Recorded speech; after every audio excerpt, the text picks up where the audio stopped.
तपाईहरुले अझै पनि हाम्रो च्यानल सब्स्क्राइब गर्नुभएको छ सब्स्क्राइब गर्नुहोस् र नजिक गरेको बेललाई पनि प्रेस गर्नुहोस् ताकि हामी जतिखेर नयाँ भिडियो अपलोड गर्छु त्यतिखेरको नोटिफिकेसन तपाईको साथ। नमस्कार साथीहरु, स्वागत छ तपाईहरुलाई आजको यस भिडियोमा र भिडियोको साथमा छु म छिरिङ। आज पनि साथीहरु म तपाईहरुसँग लिएर आइसकेको छु समसामयिक विषयमा जानकारी गराउने वाला छु। त्यसैले भिडियोको साथमा रहनु होला र साथीहरु यदि तपाई Ncell को सिम युज गर्नुहुन्छ र Ncell को सिममा चाहिँ तपाई 3 महिनाको लागि डाटा प्याक किन्ने भन्ने सोचमा हुनुहुन्छ भने आजको यस भिडियो तपाईहरुले हेर्नै पर्ने हुन्छ र एकदमै महत्त्वपूर्ण जानकारी दिनेछु।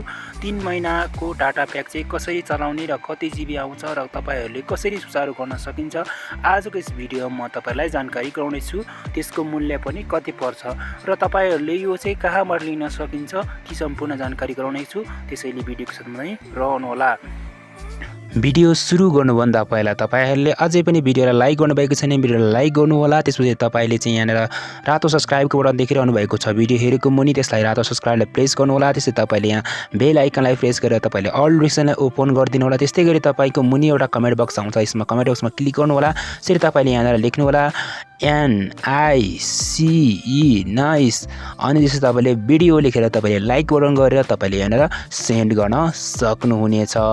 ल त लागौं भिडियो सुरु गर्नतर्फ। अब साथीहरु तपाईले त्यसको लागि चाहिँ Ncell एपले ओपन गर्नुपर्ने हुन्छ र Ncell एपले ओपन गर्ने बित्तिकै यहाँनिर देखाउन सक्नुहुन्छ 19 डे भनेको छ यानी कि 3 महिनाको लागि यहाँ देखाउन सक्नुहुन्छ 50 GB डाटा तपाईले किन्न सक्नुहुन्छ। त्यसको लागि चाहिँ तपाईले तिर्नु पर्ने हुन्छ रु 2000 यानी कि 2000 रुपैयाँ तिरेर तपाईले एक्टिभ गर्न सक्नुहुन्छ।